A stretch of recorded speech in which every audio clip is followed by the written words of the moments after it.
Hello, you're watching Talking Europe. Tough choices ahead for the EU as it molds its next long-term budget. The current one expires in 2 years, but the EU Commission, Parliament and Member States are already working on their respective positions.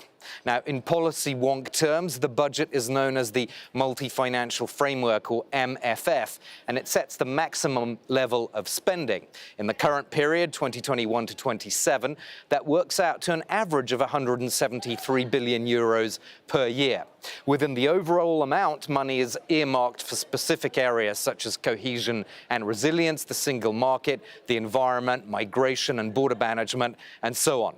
To discuss the dilemmas in the upcoming EU budget negotiations, I'm joined by two MEPs. Rasmus Nordqvist is a Danish Green politician, and he's the Greens EFA Group Shadow Rapporteur for the Parliament's initiative report on the MFF. Welcome to you. Thank you. Also joined by German Conservative MEP Nicholas Herbst, who's the Rapporteur for the EU Budget 2025, and he's also the chair of the Committee on Budgetary Control here. Welcome to you as well. Thank you for having me. Nicholas Herbst, maybe you can just set out for our viewers where we are in this whole process now. In the process of the next multi-annual financial framework, we are just at the start. I think on July 7th, the Commission will come up with its first draft. And last time it took about 2.5 years for the whole process. So we are just at the start. But of course, we hear a lot of rumors, a lot of, things are happening. We see leaks, we hear a lot. We have our own initiative report as a parliament, so we have our own position on that. So we're at the start, but already working on it for quite a time now.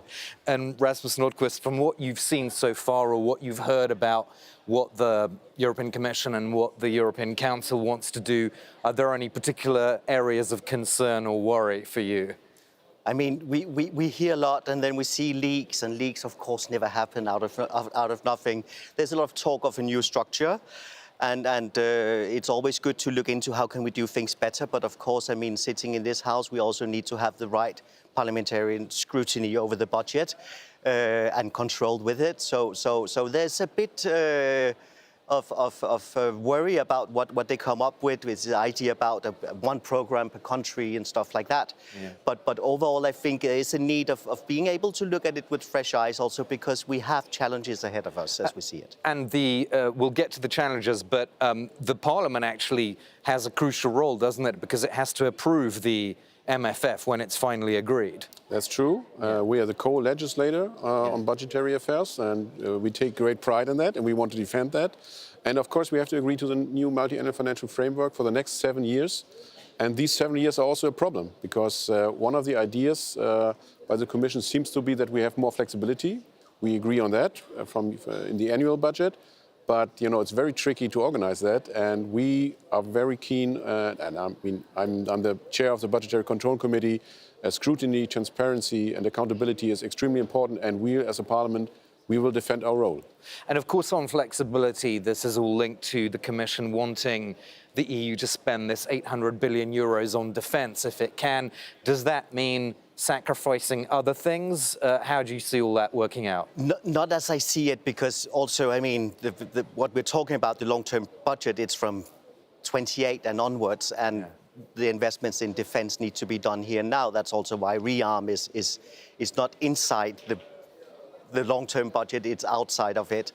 But it's clear that there is a priorities and the flexibilities needed. We also learned that in the last years. I mean, with COVID first and then Russia's invasion in Ukraine, that has demanded a flexibility that we're not used to, because it's also a good tool to be able to long-term plan. But of course, this flexibility that we've all of a sudden learned we need to have, I think is a priority from all of us. Yeah, and of course, flexibility is reflected in the 2025 budget, which you negotiated, Nicholas Herbst, which included some budget increases to deal with unforeseen situations, didn't you? Yes, we did, but it's tough work because we don't have the real flexibility. A lot of money is earmarked, as you said. Yeah. And we always have to negotiate with 27 member states who have quite different financial situations, quite different approaches towards the annual budget. And that's tough work. And if the Commission says we need to have more flexibility in the future, in the upcoming annual budgets, in the new multi-annual financial framework, that's fine.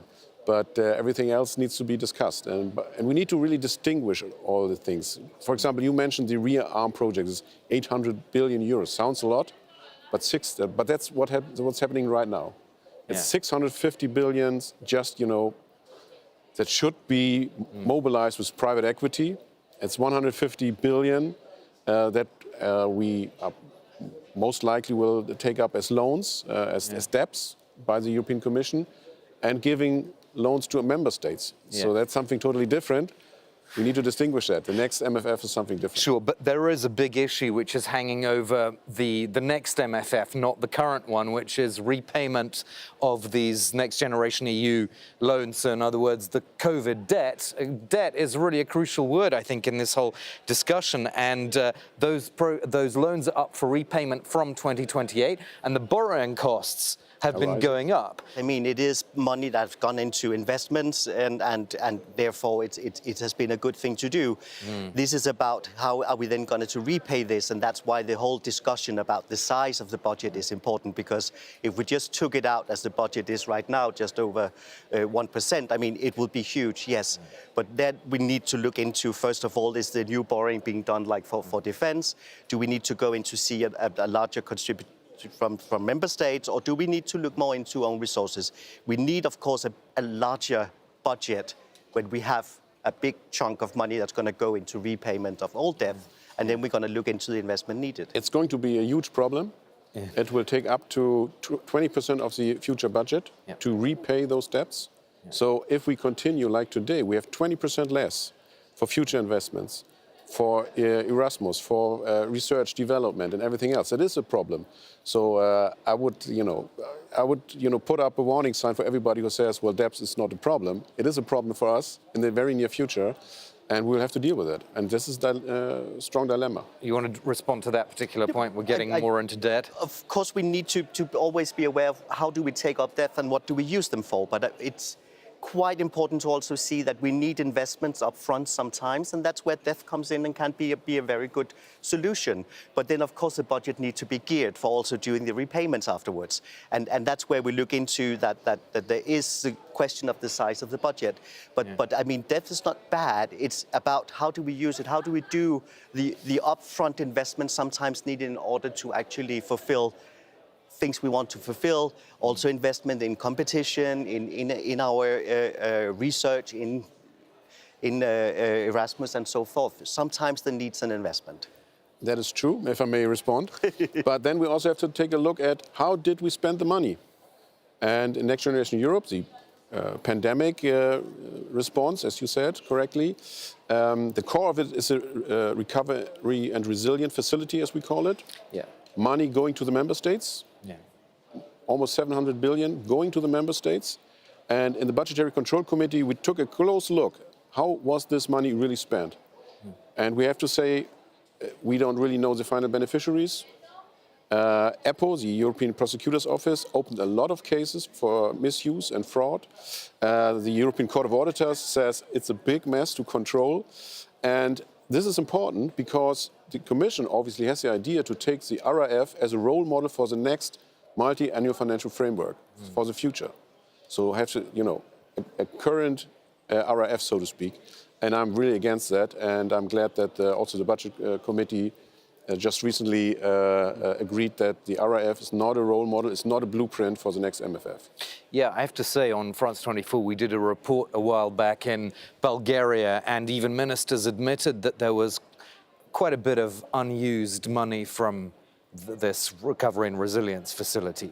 So if the Commission goes on along the same kind of thinking as your colleague is saying, that's going to perhaps create some more problems. It is indeed, and that's also why in the position from Parliament we've been quite clear right now that we don't see this as a solution. This is also about learning about what we're doing when we're doing new things, as it was the Next Generation EU. I mean, we have to learn from this and have to say, okay, how can we take the good things from it? How can we actually also do things much better than we did? I mean, for me, to make mistakes is not always the biggest problem, but we have to learn from them, and that's perhaps the issue here. One other final point, which I think is important, the European Commission has proposed directing a portion of the central budget funds towards defense spending through using cohesion funds. Is that also setting a dangerous precedent where perhaps people who need the cohesion money might be left kind of out in the cold? That is dangerous, but it's necessary in these days. And this is obviously especially important for the Central and Eastern European member states. And I mean, of course, cohesion will be important in the future, and we want to preserve cohesion policy. We don't want to, see cohesion policy vanishing in some, competitiveness fund or whatever idea there might be in the Commission. But on the other hand, I mean, it's very important right now for the Baltics, for Poland and other countries, also for the Nordics, to have sufficient funds for defense. That is the most important issue right now. Are you concerned about what's going to happen to cohesion? Because a lot of it has to do with things like green transition, helping with electricity bills for poorer people and so on. I think it's very problematic what is proposed, because we have to look into security as well. There's a lot of things that makes up for our security in Europe. One thing is, of course, the defense that's working, that collaborate among the member states.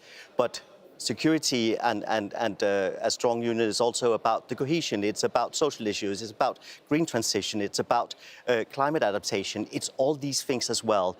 And we shouldn't forget about that when we're doing a budget, that actually also we need to have a good balance in Europe. Too large an inequality, that's not good for security, that's not good for stability, it's not good for businesses. And as well, the green transition. I mean, if we don't do the right climate adaptation in Europe, we're standing with a huge problem. We saw it last year with all the floods, with the fires, with all the problems. So there is investment needed in numbers of areas. And to just start and shift around money as we see that is highly problematic. We'll have to end it there. Thank you so much to both of you for this discussion, Nicholas Herbst and Rasmus Nordqvist. Thanks for watching us here on Talking Europe.